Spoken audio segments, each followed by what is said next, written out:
NDA శాసనసభాపక్ష సమావేశం విజయవాడలోని ఏ convention హాల్లో ప్రారంభమైంది. సమావేశానికి టీడీపీ రాష్ట్ర అధ్యక్షులు నాయుడు స్వాగతం పలికారు. టీడీపీ, జనసేన, బీజేపీ ఎమ్మెల్యేలు సమావేశానికి హాజరయ్యారు. మూడు పక్షాల నేతలు చంద్రబాబు నాయుడు, పవన్ కళ్యాణ్, పురంధేశ్వరి వేదికపైన సమావేశమయ్యారు. తెలుగుదేశం పార్టీ అధ్యక్షులు నారా చంద్రబాబు నాయుడును టీడీపీ శాసనసభాపక్ష నేతగా అచ్చెన్నాయుడు ప్రతిపాదించారు. దానికి మద్దతుగా టీడీపీ ఎమ్మెల్యేలు అందరూ ఆమోదాన్ని తెలియజేసి ఏకగ్రీవంగా ఎన్నుకున్నారు. టీడీపీ ఎమ్మెల్యేలు హర్షధ్వాన్ల మధ్య చంద్రబాబు నాయుడు ఎన్నుకున్నట్లుగా ప్రకటించారు. అనంతరం జనసేన అధినేత పవన్ కళ్యాణ్ మాట్లాడుతూ ఎన్డీఏ కూటమి శాసనసభాపక్ష నేతగా చంద్రబాబు నాయుడు పేరును పవన్ కళ్యాణ్ ప్రతిపాదించారు. అందుకు జనసేన, బీజేపీ, తెలుగుదేశం ఎమ్మెల్యేలు ఏకగ్రీవంగా ఆమోదిస్తూ హర్షధ్వనుల మధ్య చంద్రబాబును ఎన్డీఏ కూటమి శాసనసభాపక్ష నేతగా ఎన్నుకున్నారు. ప్రజలు ఎన్డీఏ కూటమి అద్భుతమైన విజయం ఇచ్చారని పవన్ కళ్యాణ్ అన్నారు. కూటమి అంటే ఎలా ఉండాలో ఆంధ్ర రాష్ట్ర ప్రజలు చూపించారని, ప్రభుత్వ వ్యతిరేక ఓటును చీలనివ్వననే మాటకు కట్టుబడి నిలబడ్డానని త్యాగాలు చేశారు. కూటమి ఏర్పాటు చేసుకున్నాం, ఇది కక్ష సాధింపులకు వేదిక కాదు అని అన్నారు. సంక్షేమం, అభివృద్ధి ధ్యేయంగా మనమందరం ముందుకు వెళ్లాలని చెప్పారు. సుదీర్ఘ అనుభవం గల చంద్రబాబు నాయుడు అనుభవాన్ని మనం వినియోగించుకొని ముందుకు వెళ్లాల్సిన అవసరం ఎంతైనా ఉందని అన్నారు. ఆయన న్యాయకత్వం, అనుభవం రాష్ట్రానికి చాలా అవసరమని, చంద్రబాబు ధైర్యశాలి అని అన్నారు. అదే సమయంలో ఒకటే చెప్తున్నా, తప్పు చేసిన వాడిని క్షమించి పూర్తిగా వదిలిపెడితే కూడా మళ్ళా అలవాటుగా మారుతుంది. తప్పు చేసిన వాళ్లకు శిక్ష పడవలసిన అవసరం ఉంది, చట్టపరంగా శిక్షించాల్సిన అవసరం ఉంది. అదే సమయంలో విధ్వంస రాజకీయాలు, కక్షా రాజకీయాలు కాకుండా ఇవన్నిటిని ప్రక్షాళన చేయాల్సిన అవసరం ఉందని చెప్పి కూడా నేను మీకు తెలియజేస్తున్నా. ఇంకొక పక్క 5 ఏళ్లలో ఎన్నో సంవత్సరాలు చూశాను కానీ కార్యకర్తలపైన దాడులు, హింసా రాజకీయాలు, అక్రమ కేసులు, వేధింపులు, కడాన సోషల్ యాక్టివిస్టులు కూడా ఇష్టానుసారంగా కేసులు పెట్టి హెరాస్ చేస్తే నిద్రపోకుండా వాళ్ళు కాపాడుకున్నాం. ఇంకొక పక్కన అన్ని పార్టీలకు, 3 పార్టీలకు అనుభవం ఉంది. ఈరోజు మీరు చూస్తే ప్రాణాలు తీస్తూ అరాచకంగా ప్రవర్తిస్తూ తెలుగుదేశం పార్టీలో ఒక ఉదాహరణ చూసినప్పుడు అన్ని పార్టీలకు వర్తిస్తుంది. ఏదైతే మన పార్టీకి వ్యతిరేకంగా నేను ఆ పేర్లు చెప్పకూడదు కాబట్టి చెప్పలేదు కానీ స్లోగన్ ఏమంటే కడాన మెడ మీద కత్తున్న జై తెలుగుదేశం అంటూ ప్రాణాలు వదిలిపెట్టే పరిస్థితికి వచ్చారు. ఇది ఊహించని పరిణామాలు ఇవన్నీ. ఇప్పుడు కూడా కళ్ల ముందర తిరిగే పరిస్థితి వస్తుంది. అందుకే ఈరోజు మనందరం కూడా ఇవన్నీ గుర్తుపెట్టుకొని, నాకు జరిగిన అవమానాలు చూశారు. నేను అందుకే మా కుటుంబానికి జరిగిన అవమానంతో నేను కూడా భరించలేక బయట వచ్చినప్పుడు ఒకటే శపథం చేసి వచ్చాను. ఆ శపథం, ఇది గౌరవ సభ కాదు, ఇది కౌరవ సభ.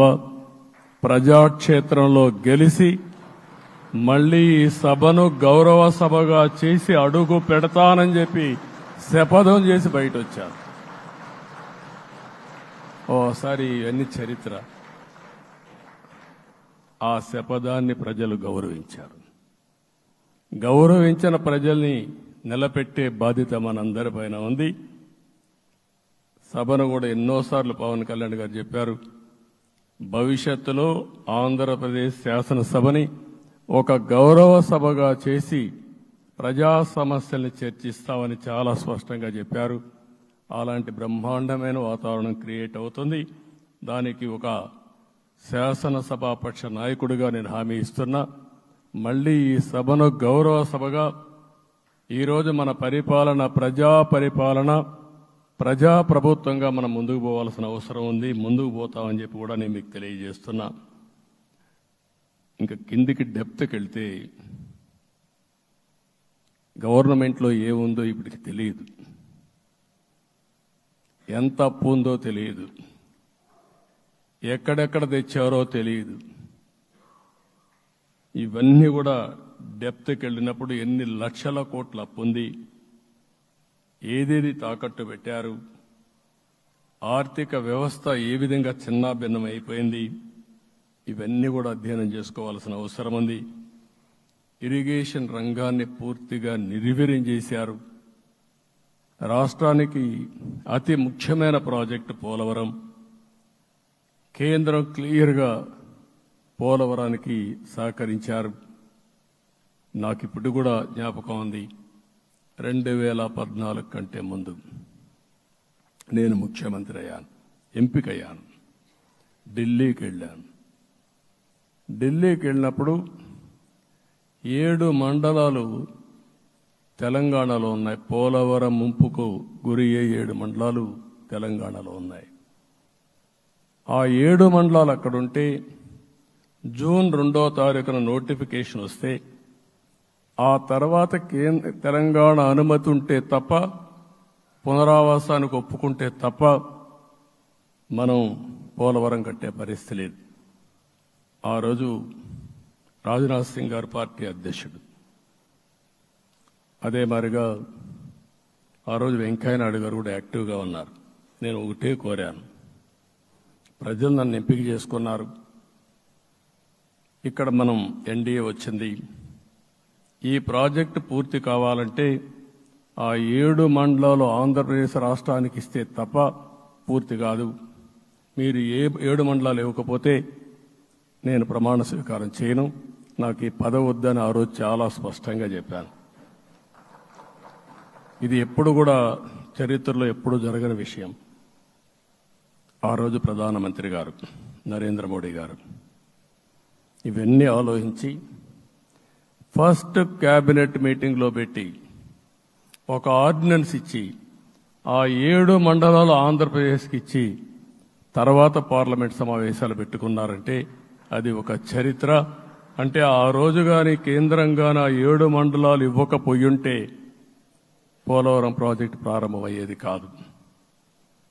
అన్ని కష్టాలు పడి మళ్లీ డబ్బులన్నీ కోర్టులో ఉండే కేసులన్నీ విత్డ్రా చేయించి అన్నీ చేయించాం.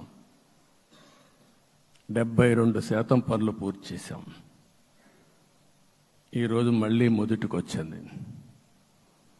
డయాఫామ్ వాల్ పూర్తిగా కొట్టుకొని పోయే పరిస్థితికి వచ్చింది, డ్యామేజ్కి అయ్యే పరిస్థితి వచ్చింది. ఎక్కడుందో తెలియని పరిస్థితి. మళ్లీ కేంద్ర సహకారంతో రాష్ట్రానికి అతి ముఖ్యమైన ప్రాజెక్టు పోలవరం, దీన్ని పూర్తి చేసే బాధ్యత, దీన్ని పూర్తి చేసి నదుల అనుసంధానం చేసి మన అందరం ప్రతి ఒక్క ఎకరాకు నీళ్లు ఇవ్వగలిగితే దానికంటే బ్రహ్మాండమైన కార్యక్రమం ఏమీ ఉండదు. వ్యవసాయ రంగం స్టెబిలైజ్ అవుతుంది. ఇది సాధించడానికి అన్ని విధాలా కష్టపడతామని చెప్పి కూడా నేను మీకు తెలియజేస్తున్నాను. ఇంకొక పక్క వ్యవసాయ రంగం పూర్తిగా సంక్షోభంలో పడిపోయింది. రైతులు అప్పుల పాలయ్యారు. 5 ఏళ్లలో 9 సార్లు కరెంటు ఛార్జీలు పెంచారు. ఈ విధంగా ఇవన్నీ కూడా ఇంకొక పక్క మీరు చూస్తే అమరావతి 10 సంవత్సరాల తర్వాత మన రాజధాని ఏదంటే చెప్పుకోలేని పరిస్థితి. ఇప్పటికి కూడా మనకు గుర్తొచ్చేది ప్రజావేదిక విధ్వంసం. అలాంటి దుర్మార్గమైన కార్యక్రమాలు జరిగాయి. ఇవన్నీ కూడా గుర్తు చేసుకుంటూనే కక్షపూరిత రాజకీయాలు కాకుండా కన్స్ట్రక్టివ్ పాలిటిక్స్కి మనం ముందుకు పోవాల్సిన అవసరం ఉంది. అందుకే ఈరోజు నేను ఒకటే మీ అందరికీ హామీ ఇస్తున్న, మీ ద్వారా ప్రజలందరికీ, మనది ప్రజాప్రభుత్వం. ఇకపైన మన ప్రభుత్వంలో ప్రజావేదికల కూల్చివేతలుండవు. 3 రాజధానులంటూ రాష్ట్ర భవిష్యత్తు ఆటలాడే పరిస్థితి ఉండదు.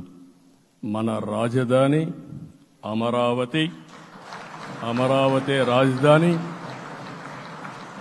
విశాఖపట్నం ఆర్థిక రాజధానిగా, ఒక ప్రత్యేకమైన సిటీగా, ఆధునికమైన నగరంగా తయారు చేసుకుందాం. దాన్ని ఎప్పుడు కూడా నేను కంబైన్డ్ ఆంధ్రప్రదేశ్ కూడా గుర్తుపెట్టుకున్నాను. విశాఖపట్నం అటు జనసేనకు, తెలుగుదేశానికి, బీజేపీకి ముగ్గురు కూడా చాలా ముఖ్యమైన నగరం ఇది. ఎందుకు నేను ఈ మాట అంటున్నానంటే, లాస్ట్ ఎలక్షన్లో 2014లో హరిబాబు అక్కడ ఎంపీగా గెలిచారు. తర్వాత విడిపోయిన తర్వాత 2014లో మళ్ళీ మనం పోటీ చేసినప్పుడు చేశాం. 2019లో 4 అసెంబ్లీ సీట్లు గెలిపించిన ఏకైక నగరం విశాఖపట్నం తెలుగుదేశం పార్టీకి. అదే మాదిరిగా ప్రజల్లో గణనీయమైనటువంటి అభిమానం జనసేన అధినేత పవన్ కళ్యాణ్ గారి పైన ఉంది. ఈ 3 కలిపి నిన్న ఒక సునామీ మారిగా వచ్చింది. అక్కడ ఒక్కొక్క సీట్లో మీరు చూస్తే 90,000, 90,000, 70,000, 80,000 మెజారిటీ గెలిపించారంటే